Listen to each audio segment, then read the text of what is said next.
Ministrler köp işleşimiz gerek.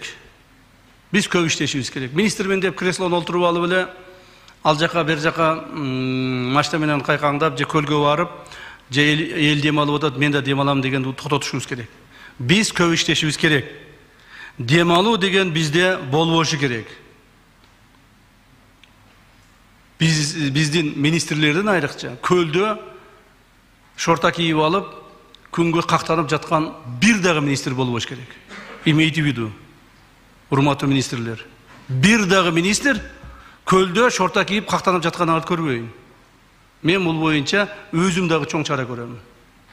Дем алгыла, үйүңөрдө дем алгыла, иштегиле. Келдиңерби министр болуп, иштегиле. Отпуска деген бизде болбойт. Мисалы айтып коеюн эми, себеби деген кандай иш кылганда да биз өзүбүздү мисал кылып, өзүбүз ошого татыктуу болушубуз керек. Жөн эле сөз менен сүйлөп койбостон.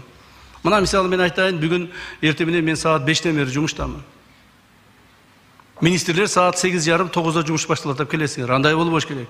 Министрлердин бардыгы саат 6-дан баштап жумушта болушуңар керек эртең менен. Пробканы создавать этип, элдер бардыгы саат 8:30-да 9-да жумушка чыкканда силер дагы көчөгө чыкпастан эртең менен саат 6:30-да жумушта болушуңар керек.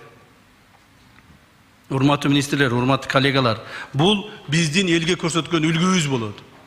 Бизди көрүп, силерди көрүп, силердин кызматкерлериңер дагы эртерээк жумушка келет. Иштегенге аракет кылышат.